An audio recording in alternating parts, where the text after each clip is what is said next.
Bueno, doctor Vázquez. Sí, ya no pude traer la computadora grande, ya bueno. Buenas noches y gracias por la atenta invitación a CISCLO para empezar este ciclo, este año con todas estas novedades, ¿no? Que todo está resultando negativo y al rato, pues, ¿qué es lo que vamos a hacer con nuestros medicamentos, con nuestras estrategias? Todos los estudios clínicos están resultando, pues, de alguna manera negativos, para beneficio con respecto a la maniobra. Así que bueno, ustedes me han conocido a través del tiempo con respecto a lo de la historia de la proteína C activada y prácticamente me tocó casi desde el inicio de su lanzamiento en México, pues estar trabajando y haber tenido la experiencia de usarla en pacientes con sepsis grave. Y a estas alturas, bueno, pues la plática es proteína C activada recombinante humana en sepsis, la experiencia clínica y el cuento de Santa Claus. Y eso no es quizá un poquito más bien para enfocar su atención y no para hacerme el gracioso, pero mucho hay una situación en relación a estos cuentos, ¿no? A esta medicina basada en evidencia que no es un cuento, es mucha evidencia clínica, pero que los estudios y a todo el esfuerzo de investigadores y de la industria farmacéutica también, todos estamos luchando por algo y al final todos estos diseños metodológicos pareciera que nos hicieran una broma a los clínicos, ¿no? Bien, voy a hacer todo un recuento de esta historia y cómo empezó a través del tiempo. La siguiente. Vamos a empezar. Pues si yo lo tengo, claro. Bien, la sepsis en México sigue siendo un problema grave. Esta es la publicación del doctor Raúl Carrillo, en donde él refiere que de 135 UTIs en donde se encuestó en 24 estados de la República, se documentaron 40.957 internamientos y se presentaron 11.183 casos de sepsis, lo que corresponde al 27%. Es decir, el comportamiento en México es prácticamente similar al descrito en la literatura. Además, algo también muy similar a lo reportado en la literatura es la mortalidad del 30%. Ya en otras ocasiones hemos platicado de este 30% de mortalidad y que para fines prácticos es 1 de cada 3. Y esa es la gravedad del asunto, ¿sí? De 3 pacientes con sepsis que ingresan a su terapia intensiva, por estadística, por frecuencia, uno de ellos va a tener o va a fallecer. Bien, ¿qué sucede en esta serie de 1.711 pacientes, que fue la experiencia de 5 años en uno de los institutos donde he trabajado? Vean ustedes que el paciente que ingresaba sin sepsis o que no tenía el diagnóstico de sepsis tenía una mortalidad aproximada del 24%, mientras que el paciente séptico tenía una mortalidad del 34%. Vamos, entonces siempre estamos alrededor de este 30%. La causa principal, y esto sigue siendo vigente, es en nuestro medio postoperatoria. Esto es no porque los cirujanos sean nosotros queremos ser siempre los malos de la historia, pero no es así. Lo que pasa es que nosotros no vemos que la neumonía también es considerada un evento de sepsis grave. Y nosotros en terapia intensiva pues es una neumonía y asunto arreglado, o sea, no es mayor, según nosotros no es mayor problema. Sin embargo, por definición tiene la misma gravedad que un paciente con sepsis intraabdominal y que también tiene un elevado riesgo de muerte. Así que si hacen diagnóstico de sepsis grave en un paciente con neumonía, pues tiene el mismo 30% de probabilidades de fallecer si no se actúa rápidamente. Entonces, allá por el 2004 salió lo que fueron las guías de sobreviviendo a la sepsis, en donde es una serie de recomendaciones con las cuales se pretendía de alguna manera estandarizar el tratamiento de la sepsis grave. Y bueno, contaba con reanimación inicial, hacer un diagnóstico oportuno temprano, iniciar terapia antimicrobiana temprana, control de la fuente de infección, terapia líquida, y aquí aparecía la proteína C activada como una droga específica para tratamiento de sepsis grave, una situación que en el tiempo no ha sido posible y hasta la fecha ya no ha sido posible que exista una droga que nos favorezca o que favorezca a los pacientes a sobrevivir de este evento de sepsis grave. Y empezó hace prácticamente ya 11 años esta publicación en el New England Journal of Medicine, en donde salió el resultado del estudio PROWESS, en donde reportaban los resultados del estudio clínico controlado, doble ciego, aleatorizado, de tratamiento con proteína C activada recombinante humana contra placebo, en donde se documentó que había una reducción de la mortalidad en los pacientes tratados con proteína C activada y mayor mortalidad de los pacientes o menos sobrevida de los pacientes tratados con placebo. El grupo tratado con placebo tuvo 30% de mortalidad y el grupo tratado con drotrecofin alfa fue 24%. Y entonces fue un boom, o sea, fue algo así esperado, el medicamento que nos iba a favorecer el tratamiento para disminuir la mortalidad en este grupo de pacientes. Y no solo eso, sino que se documentó que los pacientes, cuando eran tratados en las primeras 24 horas, tenían todavía una menor mortalidad, y eso fue en 2 estudios, el estudio PROGRESS, que ya describí, y el estudio ENHANCE, que fue un estudio fase 4, en donde el uso que prácticamente cotidiano de la proteína C activada, y vieron que los pacientes que eran tratados en el primer día les iba mejor que los pacientes tratados después de 2 días. Después de eso, bueno, pues se observaba que los pacientes que tenían disfunción orgánica múltiple, o sea, los que tenían un solo órgano, pues la sobrevida era prácticamente mucho mejor que aquellos con disfunción orgánica múltiple, pero los pacientes tratados con proteína C activada, en este grupo de pacientes con disfunción orgánica múltiple, tenían mejor sobrevida que aquellos con placebo. En México nosotros hicimos este cuadro para identificar qué pacientes eran los que mejor podían ser tratados y a tiempo para administrar tempranamente la proteína C activada. Y bueno, veíamos que existía una relación directa entre el número de fallas y el grupo de edad al que pertenecía el paciente. Así que se conformaron 4 grupos, un grupo 1 que tenía una muy baja mortalidad y en donde la proteína C no iba a ser de utilidad. Un grupo 2, que era intermedio, en que involucraba a todos los grupos de edad, pero el grupo joven con 3 o más fallas y el grupo de mayor edad con una falla, que se comportaban prácticamente igual. El grupo de la moda, que incluso sigue siendo la moda de nuestros pacientes, es muy factible que en su terapia intensiva en este momento tengan un paciente que esté entre 41 y 65 años con más de 3 fallas, porque eso es lo más frecuente. Y finalmente los pacientes ancianos con 2 o más fallas que tenían mayor mortalidad. Y si nosotros lo poníamos en una tabla, pues veíamos prácticamente una relación directa, una asociación directa entre estos grupos. Así que el grupo 1 se moría muy pocos y no ameritaban proteína C. Nuestros mejores grupos de tratamiento eran prácticamente el 2 y el 3, y el 4, que si lo agarrábamos muy temprano, pertenecía al grupo 2. Y luego vimos que el tiempo era también, como había ya sido reportado en el estudio ENHANCE, y nosotros veíamos en esta serie de 352 pacientes mexicanos, veamos que el hecho de haber sido tratados tempranamente con proteína C activada, la mortalidad se manejaba alrededor del 22%. Entonces, esto era algo que nosotros decíamos, bueno, es que sí es efectivo. No solo eso, sino también en grupos de pacientes con neumonía asociada a la comunidad, veíamos entonces que los pacientes, vean ustedes que en este estudio, todas las variables que favorecían al uso de la proteína C activada, en el estudio PROGRESS, que tenían neumonía y que tenían neumonía asociada en la comunidad, vean ustedes que se favorecía. Entonces, la edad, el grupo de edad, entre mayor edad, como no era nuestra tabla anterior, pues se veían beneficiados. También los pacientes que tenían algunas otras enfermedades como diabetes se veían favorecidos, EPOC, si se encontraban en ventilación mecánica o con insuficiencia respiratoria, el Apache mayor de 25, todas estas situaciones eran favorables para el uso de proteína C.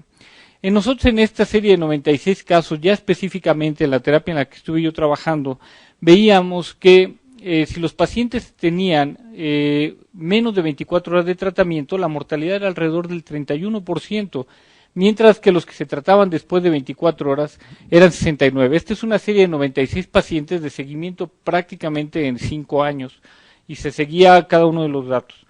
Los grupos conformamos unos grupos de disfunción en los cuales el grupo temprano constituía 1, 2 y 3 fallas, y el grupo tardío que se constituía a base del grupo de pacientes con 2 y 3 fallas, pero que el tratamiento había sido instalado 24 horas después de diagnosticada la sepsis grave. Y el grupo 3, que tenía 4 y más fallas, obviamente era un grupo ya muy tardío. Entonces, teníamos 3 grupos, teníamos el grupo temprano y el grupo tardío, y vean ustedes que la mortalidad en el grupo temprano, es decir, de 1 a 3 fallas con tratamiento temprano de proteína C, tenía la menor mortalidad que el grupo tardío e incluso menos que el control. Un control que no era un control aleatorizado, pero se había buscado algún par o algún paciente muy parecido a los que usamos con proteína C. También vimos entonces que, vean ustedes, la mortalidad durante la infusión, y lo recalco así porque si hay algo que observábamos los que usábamos la proteína C es que había un efecto benéfico durante la infusión y a los pocos días de esta. Y era quizá una respuesta esperada a lo que nosotros veíamos cuando estábamos infundiendo, que debía haber una mejoría. Así que el grupo 1, que tenía 2 y 3 fallas en las primeras 24 horas, vean ustedes que de 45 pacientes solo 2 fallecieron al inicio. Después de más de 24 horas ya se moría el 24%, u 8 pacientes de 33, y los que tenían una falla muy avanzada, pues moría todavía más, una relación directa con la mortalidad.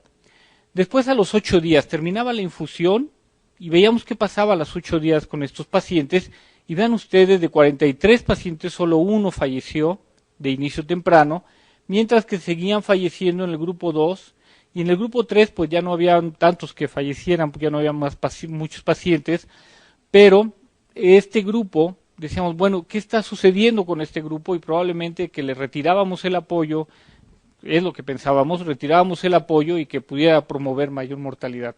Pero vean entonces que la mortalidad era en el mejor grupo en a los 8 días. Al final del periodo, bueno, vean ustedes la mortalidad de 22% en el grupo tratado muy temprano, en 66% en el grupo después de 24 horas, impresionante, y 77% en el grupo más tardío. Eso ya fue con el seguimiento posterior. Vean ustedes, la mortalidad en relación al tiempo era una relación completamente directa. Y el costo, también sacamos costos, y entonces obviamente el costo de los pacientes nos salía mucho más efectivo tratarlos en las primeras 24 horas, porque la mayor parte de la inversión se quedaba en los pacientes que sobrevivían, y todo lo que teníamos que invertir en miles de dólares en los pacientes, para salvar 4 pacientes teníamos que invertir esta cantidad, $74,000 prácticamente, para salvar este tipo de pacientes. Mientras que arriba nos salía mucho más, era más efectivo, más barato, y obviamente el paciente tenía más años de vida salvados en relación con ningún otro grupo logró salvar más vidas que el grupo 1. Entonces nosotros parecía que esto iba realmente por buen camino. No había más estudios clínicos, había otros estudios retrospectivos que se tomaba la base del grupo del PROGRESS o del ENHANCE, y se hacían reportes como este de la proteína C activada del grupo de Canadá, en donde ellos demostraron que los pacientes, fíjense ustedes, cómo utilizaban menos de 24 horas, más de 24 horas y el grupo de edad. Y así veían que todos los pacientes tratados tempranamente, prácticamente en todos los grupos de edad se veía menor mortalidad que cuando se trataban posterior a las 24 horas. Esto soportaba entonces que el hecho de que administrarla temprano les iba mejor a los pacientes.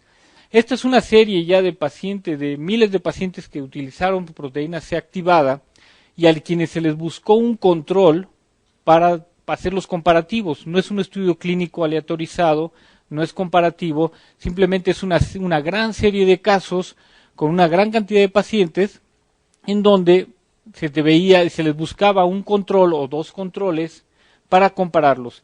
Lo que se veía aquí empezaba a ser un poquito había problemas. Se veía que los pacientes que tenían, se le había administrado proteína C activada con falla de 2 o más órganos, tenían mayor mortalidad que los controles, algo que nosotros también habíamos observado, si recuerdan.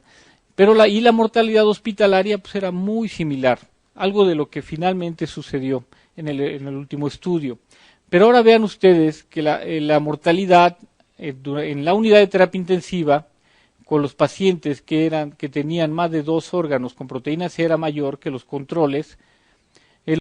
La mortalidad hospitalaria también era mayor, pero a largo tiempo, ya los pacientes con el tiempo se veía que una vez que egresaban sobrevivían más los que habían sido tratados con proteína C activada.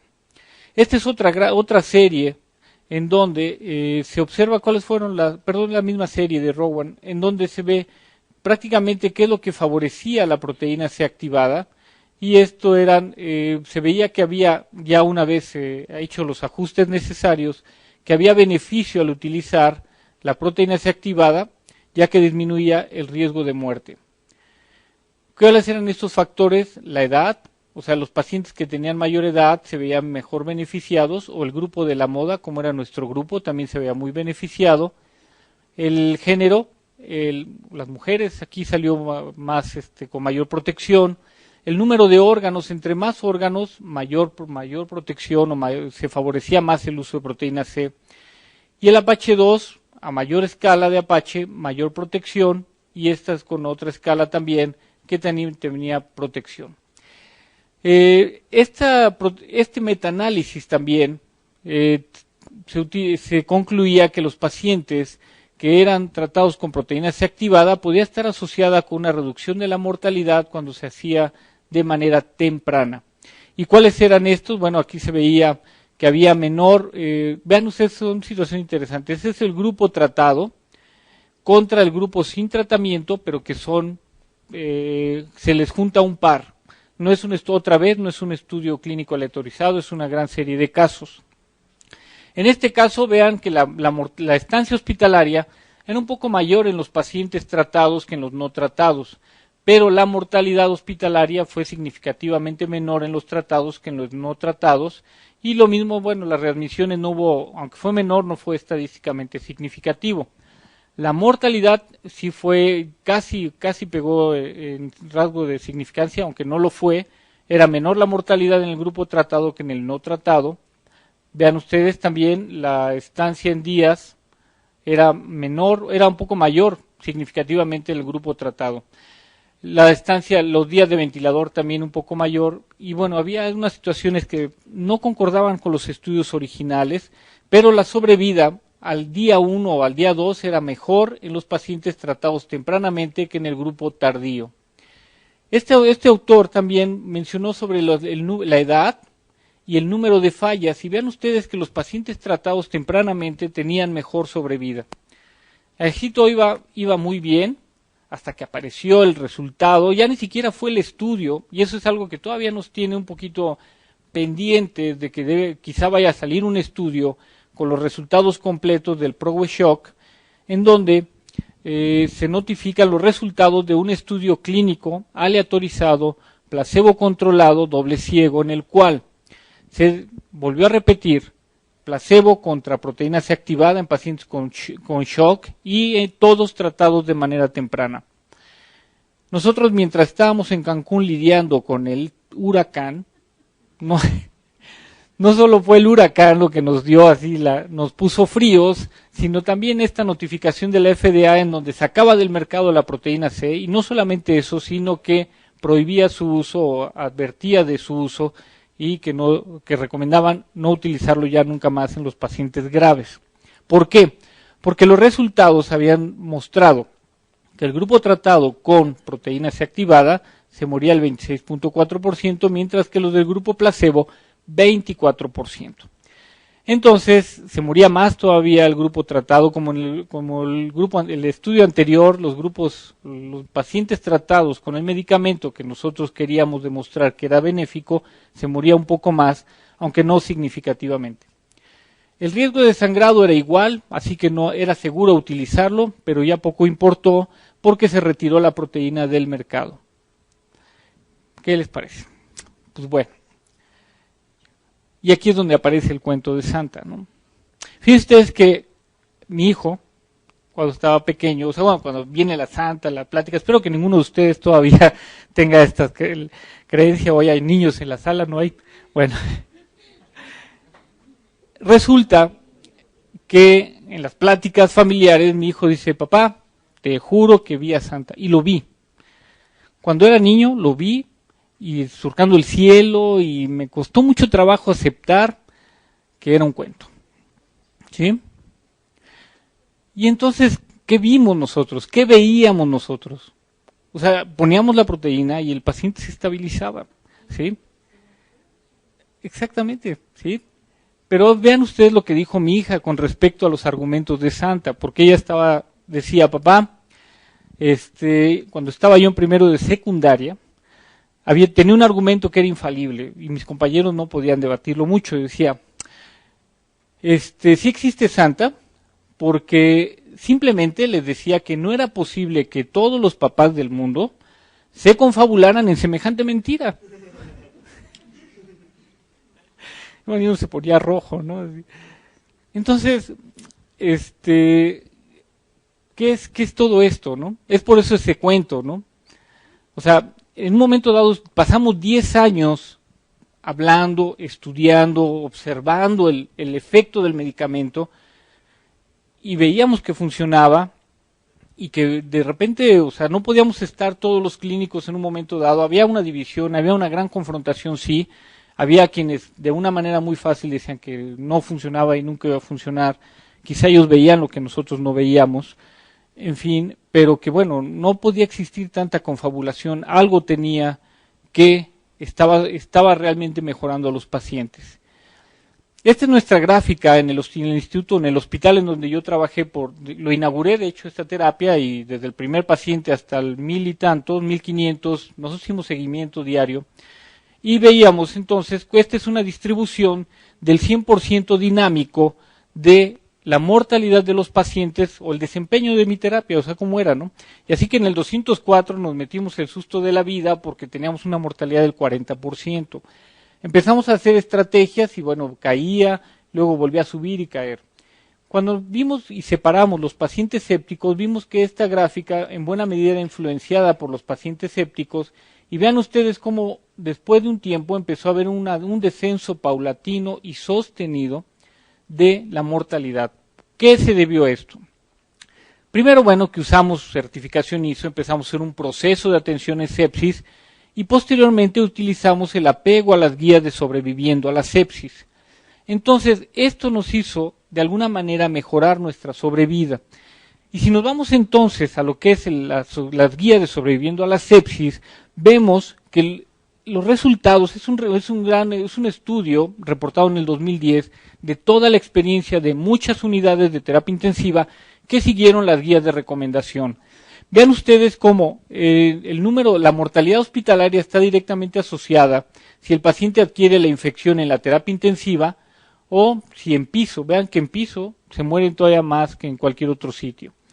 Además de que el sitio de infección, si era neumonía, la mortalidad del 38%, si era asociada a catéter, vean ustedes qué elevada, o endocarditis, 42%. Las disfunciones orgánicas, si era cardiovascular, pulmonar, renal, hepática, pues todas se discuten ahí entre el 40%. O sea, todas tienen elevada mortalidad. El número de órganos, obviamente, a mayor número de órganos, mayor mortalidad. Y si no había una disfunción cardiovascular, bueno, un poco menos la mortalidad, pero en fin, todos se iban alrededor del 30%. Vean ustedes qué estrategias dentro de las guías de sobreviviendo a la sepsis son más efectivas para disminuir o que hacen la diferencia en la sobrevida. Iniciar las medidas en las primeras 6 horas de diagnóstico de sepsis grave. Llega el paciente, ustedes dicen, este paciente tiene sepsis grave. En este momento voy a iniciar mis recomendaciones, mi paquete de recomendaciones. Eso es lo que tiene es significancia. Además, aquí salió que medir el lactato, los cultivos en la primera hora, inicio de antibióticos de acuerdo a la experiencia de la unidad, líquidos, la PVC mayor de 8, saturación mayor de 70. Vean ustedes cómo, de acuerdo y esto fue en el primer cuarto de tiempo, y luego una vez en el segundo cuarto, sí se ganó experiencia. Vean ustedes cómo sí se iba mejorando la situación de un cuarto a otro, pero todas estas medidas fueron significativas. Aquí salió que la proteína C activada tenía una significancia, ayudaba a los pacientes, y bueno, ya no sé ni qué es lo que estaba pasando, pero sí ayudaba. Entonces, la presión plató, ¿sí? No, aquí en no da una gran significancia. Vean ustedes también, entonces, el OR o el riesgo de la probabilidad, no probabilidad, es el riesgo de que el paciente realmente vaya a tener un mayor riesgo de muerte, es en el piso era mayor que en terapia intensiva y en la terapia intensiva mayor que en piso, pero vean 2.25 veces más probabilidad de que se muera un paciente adquiriendo la infección en piso. Pero vean ustedes también si el paciente llega con falla cardiovascular o respiratoria, todas tienen significancia para incrementar el riesgo de muerte. Cuando se hizo o cuando se ajustó el riesgo de muerte, hay cosas muy interesantes. El lactato ya no fue significativo, pero obtener la sangre de los cultivos en la primera hora e iniciar el tratamiento antibiótico en la primera hora siguió siendo muy significativo. Asimismo, también la glucosa, tener la glucosa en niveles óptimos, también fue muy significativo. Y finalmente la presión plató también fue significativa. La proteína C activada en principio no, una vez que se ajustó, lo que pasa es que fue en la proteína activada quedó en un límite muy superior cuando se ajustó. Cuando no estaba ajustada no había diferencia. Por eso hay que ver quizá cómo van a estar todos estos resultados finalmente, si algún día llegan a publicarse, y los esteroides no tuvieron otra vez resultado. Entonces, ¿con qué nos estamos quedando? Bueno, el objetivo es describir en otro estudio también publicado en el Critical Care en el 2010 de terapias intensivas médicas y quirúrgicas. Se juntaron a 384 pacientes con choque séptico y era ver qué tan efectivas eran estas maniobras de este paquete de sobreviviendo a la sepsis para mejorar la sobrevida. Vean ustedes que la mortalidad en estas unidades global, previo al inicio de las guías, era del 57%, posterior a las guías hubo una reducción al 37%, el cual fue significativo y se hizo un efecto de protección. El uso de las guías tempranamente va a reducir la mortalidad y de una manera realmente segura. También se vio que disminuía la estancia hospitalaria de manera significativa y disminuía la estancia en la terapia intensiva. ¿Cómo es? Pues si ustedes inician las recomendaciones en las primeras 6 horas, van a proteger a su paciente contra la mortalidad, y si mantienen la saturación capilar, la saturación venosa arriba de 70, también va a tener un factor de protección. Parece ser que entonces poco tenía que ver la proteína C, sino eran las medidas globales, o sea, el cuidado del paciente. No hay duda que el inicio temprano de las guías de sobreviviendo a la sepsis disminuye la mortalidad. Eso es evidente. Pero no solamente eso, sino que la realidad de lo que sucedió o sucede en esta historia, que estamos muy dados a ver lo que queremos ver o no ver, ¿sí? Y esas son nuestras grandes discusiones. Muchas de las diferencias son debidas a la estratificación y no propiamente al efecto del medicamento. ¿Cuál fue la estratificación? Bueno, la edad, el número de fallas orgánicas, el inicio de la terapia temprana. Pero lo que estábamos iniciando, aparte de administrar proteína C, era todas las otras medidas de las guías de sobreviviendo a la sepsis. Entonces se sometía un factor de protección, como ya vimos, y el tratamiento multidisciplinario. No sé ustedes si sigan al pie de la letra las guías de recomendaciones o en su terapia está instalado este sistema de chequeo con respecto a todas apego a estas recomendaciones. Y no solamente eso, sino tener el seguimiento, y eso nos va a llevar a un mayor cuidado, que parece ser que es lo que está haciendo que disminuya la mortalidad de esta entidad tan grave. Pues es la última diapositiva y pues les agradezco mucho su atención. Gracias.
Bien. Nada más, pues, recordando, ¿no? Medicina basada en evidencias es la integración de la mejor evidencia en investigación con la pericia clínica y los valores del paciente. Me voy a enfocar hacia acá para no darles la espalda a la cámara. Esa es la del doctor Hernández.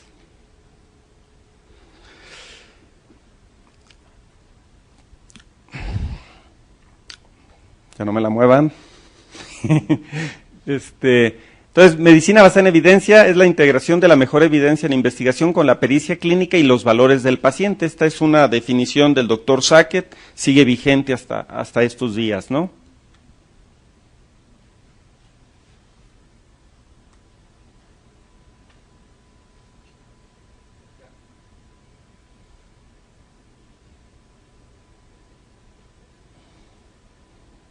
Me temo que no funciona la pila.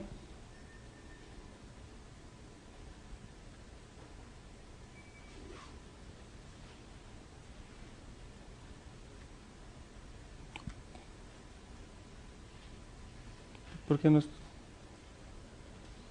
Bien. La siguiente, por favor. Bien, como mejor evidencia para esta definición que estamos comentando, es relacionada con la investigación relevante en ciencias médicas, ya sea básicas o clínicas, siempre centrada al paciente y relativa a exactitud en relación a pruebas de diagnóstico. Perdón, ya empezó a funcionar ahora sí.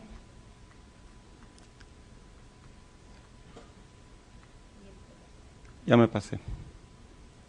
Es que está con retraso. En relación a diagnóstico, a marcadores pronósticos, a eficacia, a seguridad, de pautas terapéuticas, de rehabilitación y de pronóstico, siempre referente a eso. ¿Sabes qué es lo que pasa? Que la pila no sirve. No tiene pila y por eso a veces funciona y a veces no.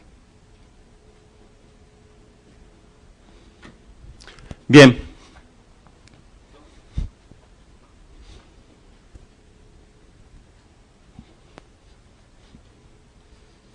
En relación a experiencia clínica, pues obviamente capacidad de utilizar esas habilidades de cualquiera de todos ustedes y la experiencia del pasado para identificar, pues ya sea estado de salud y diagnóstico, riesgos individuales de padecer o de responder a X o Z tratamiento, beneficios posibles de intervenciones, así como muy importante y que no se toma muchas veces en cuenta o con anterioridad no se hacía, los valores personales y expectativas de los enfermos. Hemos dejado atrás esto de el paternalismo médico y en este sentido pues es muy importante tomar en cuenta la consideración de ellos, ¿no? Y en esto, pues obviamente son las preferencias sobre el tipo de tratamiento, preocupaciones, expectativas de cada paciente, relacionadas ya sea con su religión, con sus posibilidades económicas, con sus preocupaciones, es decir, hay que tomar en cuenta todo lo que tenga que ver relacionado a los valores de este sujeto, del enfermo. Y eso nos ayudará pues a tomar la decisión de manera conjunta. Y me van a decir, bueno, ¿por qué medicina basada en evidencia?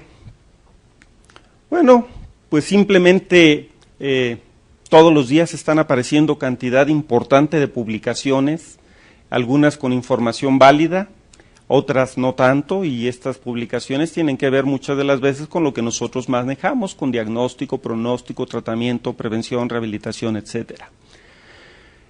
Por otro lado, existe una falta de adecuación a las fuentes tradicionales. Los libros a veces cuando ya salen con cierto retraso.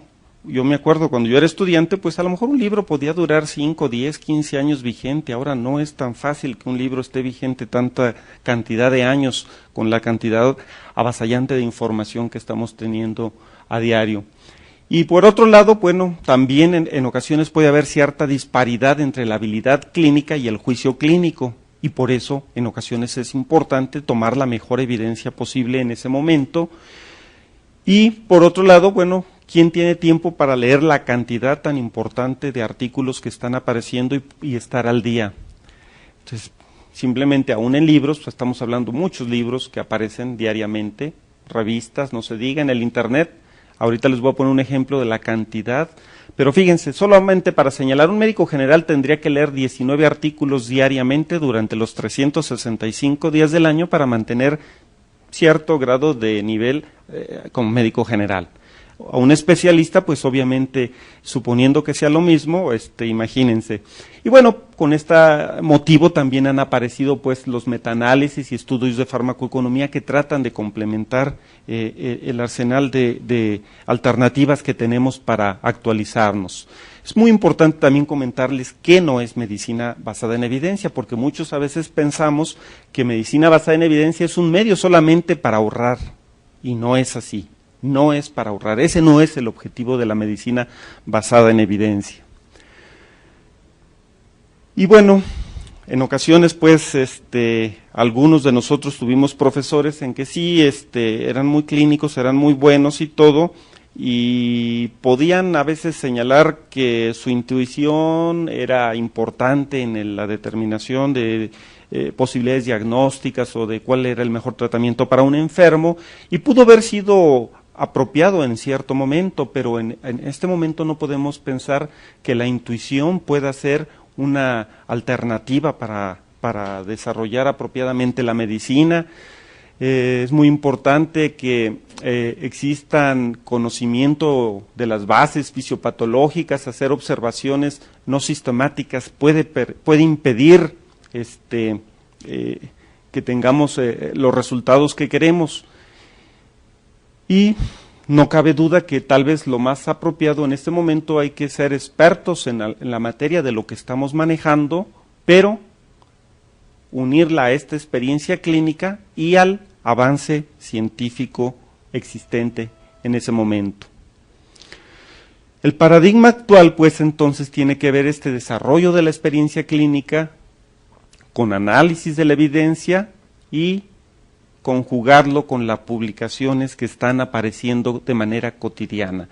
Es muy importante, pues tampoco nos podemos ver en este sentido, llenarnos de toneladas de libros, de periódicos, de revistas, para tratar de entender lo que queremos hacer, pero obviamente esta expansión tan importante de la literatura nos dificulta, pues, el desarrollo de la medicina. Fíjense, les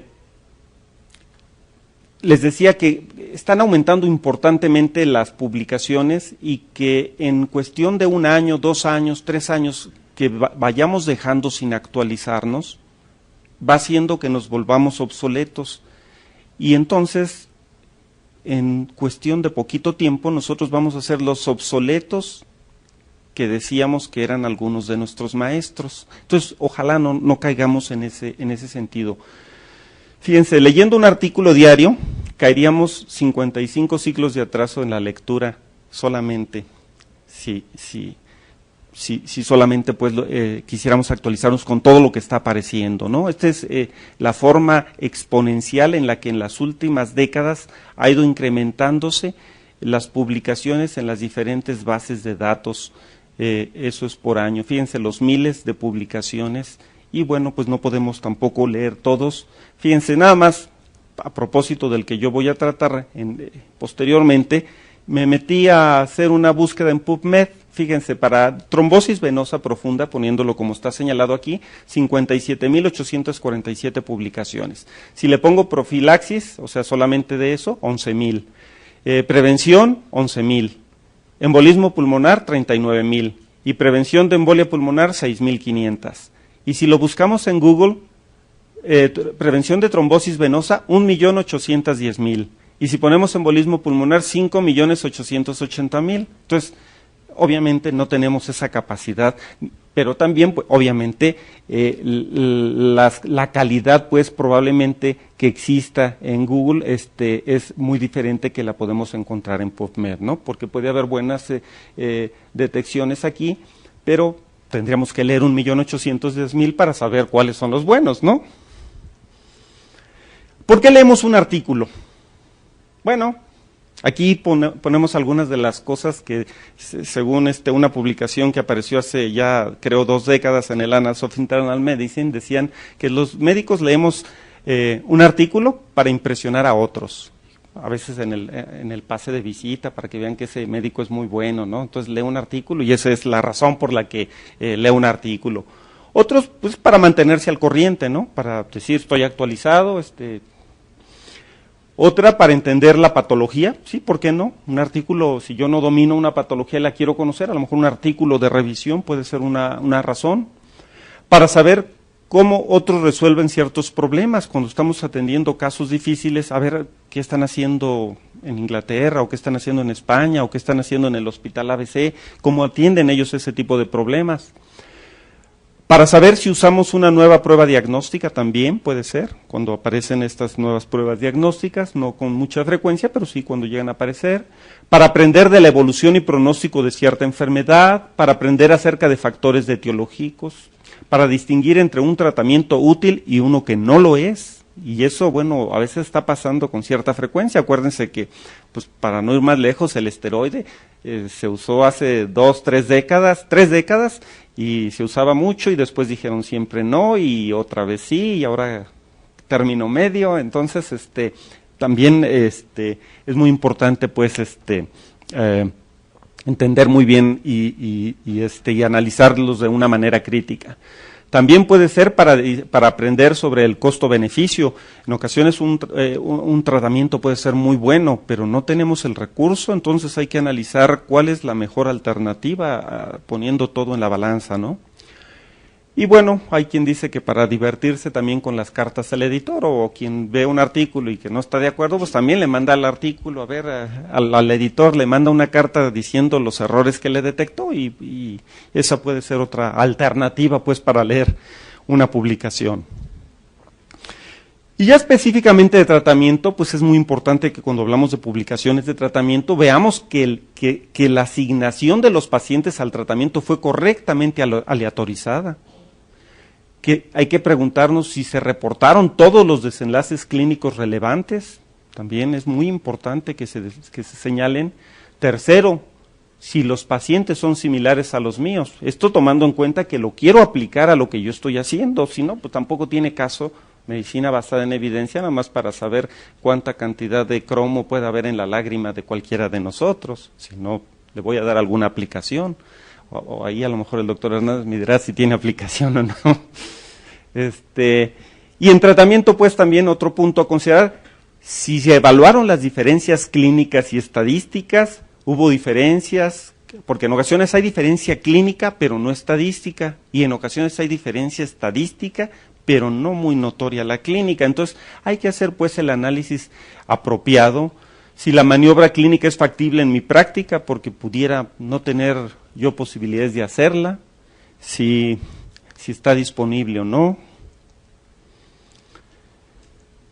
Y muy importante, porque en ocasiones, para interpretar el trabajo que nos publican, si todos los pacientes que entraron al estudio llegaron al final, porque también a veces empezamos a quitar a los que no nos convienen, cuando que somos investigadores mañosos, y entonces nomás hacemos el análisis de lo que queremos mostrar. Entonces, muy importante hacer ese análisis, hacer esa evaluación al interpretarlo. Si el tratamiento se comparó con placebo o con el estándar ideal, lo correcto es que siempre debe ser con el estándar ideal. Con placebo solamente se compara cuando no hay alternativa. Es poco ético comparar contra placebo cuando existen alternativas apropiadas. Entonces, es muy importante, pues, hacer ese análisis. Y bueno, ¿cómo se practica? Pues inicialmente haciéndose una pregunta, ¿no? Después de que se hagan la pregunta, a ver, la proteína C es el mejor tratamiento para la sepsis y el choque séptico. Bueno, luego investigar o rastrear la mejor evidencia. O sea, rastrear toda la evidencia. Ya pusieron en Google 1 millón y tantos. Ahora en PubMed tantos. checan cuáles son los de mayor peso, que se hagan estudios clínicos controlados aleatorizados, cuáles son metaanálisis, cuáles son casos y controles, y los van dando el peso que tenga cada uno de ellos, evaluando de manera crítica pues la validez de la evidencia que ellos muestran. Y finalmente integrar la valoración crítica con datos de nuestra especialidad, con el enfermo que tenemos en la cama, porque tampoco es lo mismo cualquier enfermo, tiene que ser el mismo que nosotros tenemos y con sus circunstancias, preferentemente. Bien, en relación a eso pues hay muchas publicaciones, no me voy a detener. Entonces, muy importante pues que ver que esto que estamos analizando que tenga la aplicabilidad con nuestro enfermo, y de esto hay que evaluar las diferencias fisiopatológicas, las económicas, sociales, las epidemiológicas, pero en ocasiones también para aplicar la medicina basada en evidencia hay obstáculos, en ocasiones la política, a veces pues el que manda aquí soy el jefe y el jefe soy yo, y yo digo que aquí no hay medicina basada en evidencia, aquí es medicina basada en su eminencia. Lo que yo digo, eso es. En ocasiones por corrupción, es muy caro ese tratamiento y mejor prefiero, bueno, no me voy a meter con eso. La industria farmacéutica también puede intervenir para que no se utilice a veces la mejor evidencia. En ocasiones no se cuenta con la tecnología, en ocasiones falta de ética, falta de regulación. Hay incentivos perversos para utilizar X o Z cosas y no lo mejor. En ocasiones los mismos médicos somos los que nos oponemos también. A veces el cambio nos cuesta trabajo. Entonces, y otro muy importante, los expertos. Si yo soy el experto, yo soy el que dice aquí cómo se hacen las cosas, y no puede haber alguien que sepa más que yo porque yo soy el experto. Eso, pues en el momento actual debería ser obsoleto, ¿no? Bueno, nada más para terminar con esta introducción, yo les digo que la medicina basada en evidencia es una herramienta útil, es muy importante aplicarla cada vez que tengamos oportunidad. Muchas gracias.